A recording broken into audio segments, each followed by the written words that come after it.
If you've watched The Haunting of Hill House, you might look at a title like this and say, well, of course it is. The Haunting of Hill House is a ghost story. There's ghosts throughout the whole show. I saw the ghosts in the last episode. They're real. They're scary. And of course you'd be right. There are ghosts, spirits, apparitions. They haunt the whole family. But what you're missing is that most of the ghosts shown in The Haunting of Hill House aren't our traditional idea of a ghost.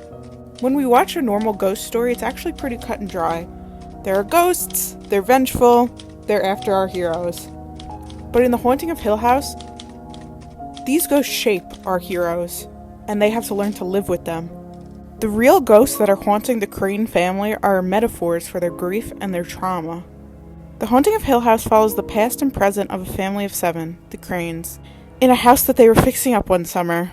The CRAIN family consists of mother, Olivia, father, Hugh, and their 5 children, Stephen, Shirley, Theo, Luke, and Nell. After their mother commits suicide, they abandon their house and leave it as a forgotten ghost story. The present timeline shows the grown-up version of the kids and father as they deal with their childhood trauma and grief. The recent suicide of the youngest child, Nell, brings them all back together again. We see them each as they're haunted, but not just by apparitions. In the opening episode, Stephen, the oldest, says this line, I've seen a lot of ghosts, just not the way you think. A ghost can be a lot of things. A memory, a daydream, a secret, grief, anger, guilt. What I gather from this line is that the ghosts we're dealing with are not dead people. The ghosts actually fall into these 6 categories: memory, daydream, secret, grief, anger, and guilt. And that's what's haunting the CRAIN family. Let's start with our pseudo-main character, Stephen, the oldest child. Stephen by far is the most skeptical of the children about their childhood experiences. He doesn't believe that there were ghosts. I've never seen a ghost. He believes that his mother was mentally ill. It wasn't the house, she was sick. She was sick in her mind. And his father abandoned them. You mean Aunt Janet's life? She's the one who raised your kids, didn't she? In the time since his stay at Hill House, he's become a successful horror novelist. His first novel based on their childhood experience in Hill, where once again, he blames what happened on his mother's mental illness and children seeing things. Things they told you in confidence? It's clear that they were kids. You make mom sound fucking crazy. Oh, mom wasn't crazy? Despite this, in the pilot episode, Stephen Sees a Ghost, it's shown that he is just as haunted by the events of the house as his siblings are. The titular ghost that Stephen sees is actually a flashback to his final night in the house. In the middle of the night, as his father carried him to the car, he saw a glimpse of his mother, who's in the throes of a psychotic episode, limping after him. This is a great example of our ghost of memory. Stephen is haunted by this memory because it's the last time he saw his mother alive. He's haunted by this memory because of the trauma of seeing her that way, and the subsequent grief of losing her. But the main ghost that Stephen is haunted by is a secret. Because of his belief that mental illness runs in his family, early in his life he gets a vasectomy. With our goddamn brains. So yeah, I'm never having children. I made sure. In present day, him and his wife are trying for a baby, and his wife is actively trying to get pregnant while he keeps the secret from her. We gotta talk. About what? Eventually he does tell her, and this is what leads him to where we see him in the first episode, alone and depressed. So let's go back to why Stephen keeps this secret from her. Ultimately, he gets a vasectomy because of his belief that mental illness runs in his family, and stigma surrounding that, or shame, can lead him to keeping it a secret from his wife for so long. This again shows that his trauma is what causes his ghost. Shirley is the second child and the oldest daughter of the CRAIN. Because of her early experience with her mother's death, she later becomes a funeral director. This is yet another example of being haunted by the ghost of memory. You fixed her. Her memory shaping her life and her career path. This career path is also a daydream, or a wish. Shirley says this about her job. What people say at a funeral is a wish. They're in a better place, they're at peace, they're smiling down, people just wishing out loud. The major ghost that is shown to be haunting Shirley throughout the entire show is secret and the guilt she has while keeping it. In the final episode, all of the living CRAIN children experience vivid hallucinations about their deepest fears. It's revealed during Shirley's hallucination that a few years ago, while out of town, she cheated on her husband and has never told him. We see this secret actively haunting Shirley throughout all of the episodes, and we see this through the lens of a traditional kind of ghost, that being a hallucination of the man she cheated with. We see him several times throughout the show before it's revealed who he is.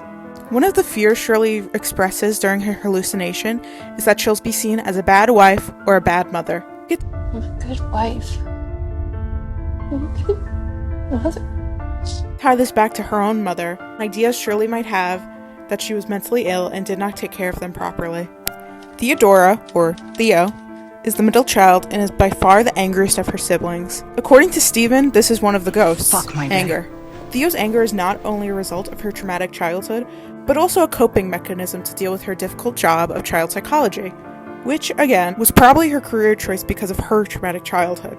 It's never fully explained, but throughout the show, Theo is shown to have an empathic ability when she touches people. She can feel their memories and what they felt during those memories. This is a blaring example of memory haunting her. Not only her own, but other people's as well. This has led her in her adult life to mostly wear gloves and to wall herself off from outside contact. An example of how memory affects her is when she touches Nell's dead body, and for the next several episodes is haunted by the feeling she got from the memory of her death. Another ghost haunting Theo is a secret. Throughout the series, there's tension about the book Steven wrote about them, which causes him to have a strained relationship with a lot of his siblings. When he offers them all a cut of the money, Shirley swears it off, and Nell follows. Theo agrees at the time, but ends up taking the money behind her sister's back. In the present day, she lives in Shirley's guest house and keeps the secret until it's revealed at Nell's funeral. I took his fucking money. I got my degree. I started my career.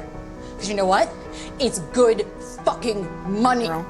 This is also an example of the ghost of guilt, because she kept this huge secret from her sister that she knew would make her feel betrayed. Guilt also follows Theo when she accidentally kisses Shirley's husband in a hazed state. This guilt eats at her throughout Nell's funeral and up until she breaks down in apologies to Shirley. Luke is Nell's twins, and they are the two youngest of the family. They were only 5 when the events in Hill House took place, and due to this unstable childhood, in the present we see Luke in rehab, having been an addict for years. Memory is certainly one of the ghosts haunting Luke, most prominent example being the tall man. This is a ghost that he sees in his childhood and follows him into his adulthood, but in his adulthood it manifests when he's in his worst states. The fact that Luke sees the ghost outside of Hill House shows that it's mostly symbolic for the pain and trauma that causes his addiction. It's also implied that Luke and Nell share some sort of psychic bond. Twin thing. And after Nell's death, Luke feels the side effects of it. He gets cold, he gets stiff, he feels dead. This is memory and grief causing a physical reaction. In that final episode where they all hallucinate, Luke's is the most notable. His hallucination occurs when he is overdosing, and is meant to keep his mind distracted so he'll not stop his death. Luke is trapped in a daydream of being in a hotel room with a woman he met in rehab who took their money while she was relapsing. In this daydream, he fantasizes that she's safe, clean, and they're together, which was not the case. This idealized version of this woman and the life they could have had together is certainly a wish.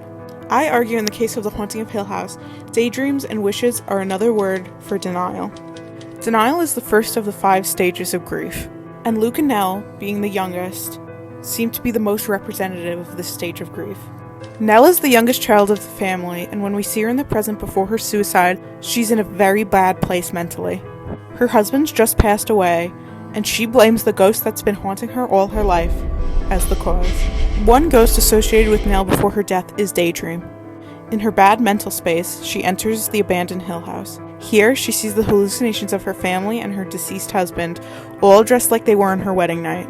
In this daydream, her family all apologizes for not supporting her sooner. Once again, this daydream represents denial, and it's actually what ultimately causes her death. She sees the noose her mother hands her as a necklace to put on, and is tricked into committing suicide. If you've seen the show, you know I can't skip over the bent neck lady, who is the most significant ghost to not only Nell, but the entire show. The bent neck lady is an apparition that Nell has seen since she was a child, in all of her worst moments. However, when Nell hangs herself, it's revealed that she has been the bent neck lady haunting her own memories. She quickly cycles through all of the moments of her life and her childhood where she saw the ghost just before she dies, and when we see her again, she is the bent neck lady. So the ghost that's been haunting her entire life was actually a memory that she hadn't lived through yet, but still her memory. So what does this mean to this theory? I think this represents a trauma cycle and generational trauma. It's easy to see this scene and think that Nell was sort of doomed from the start, but actually it's very symbolic of experiencing trauma and then creating it later in life without breaking the cycle. The father of the family is Hugh. Hugh in the past is shown to be a good father, but in the present has very little contact with his children. When he has to meet them all again for the funeral, it at first seems that he is being followed by the ghost of his dead wife, who gives him advice and provides him company after he strains his relationship with his children. However, when he re-enters Hill House, he speaks to the actual ghost of his dead wife. Had you with me? Oh, love, that wasn't me. That was just you. And she reveals that the ghost that's been following him is actually a daydream. He hallucinates an idealized version of his wife to follow him around because he grieves her so much. Once again, daydream is denial, and he cannot accept that his wife is truly gone. This ghost of daydream actually takes the most traditional form, that being a hallucination of a person. We only get to see Olivia in the past because she commits suicide. Here's where we test the limits of this theory the most. I think that the house is alive. Listen to this line that Nell says. A house is like a body, and that every house has eyes, and bones, and skin, and a face.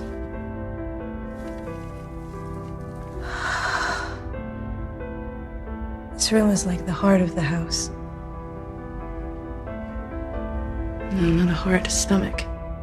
So if the house is alive, it can be reasoned that the house has memories. And I think Olivia, before her suicide, is haunted by the memories that the house holds, that being the Hill family. We see Olivia mostly haunted by one ghost in particular, Poppy Hill, who causes Olivia's death by corrupting her mind and convincing her to try to kill her children, just like Poppy did in the early 20th century. Poppy's memory and the house's memory of her act of violence corrupted Olivia's present. Another level that this could work on is that during her entire haunting, she believes that she is having terrible dreams. I'm having the strangest dream. Which can mean that her ghosts are not only memories, but daydreams. Obviously, we don't see Olivia affected by the grief of her own death, but we do see her affected by some kind of trauma, and a great fear that her children are not safe.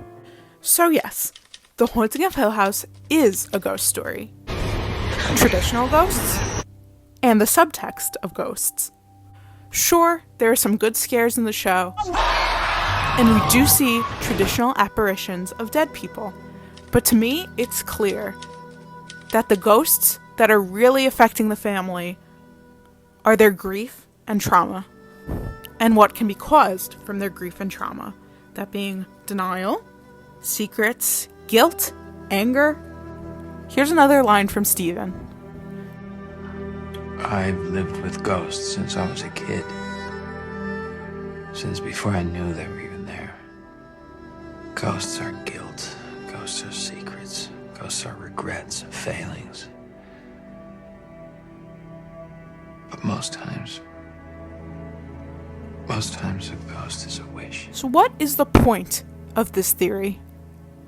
At the end of the show, we see the CRAIN family finally learning to live with their trauma and moving on from the childhood that they never fully got to process until now.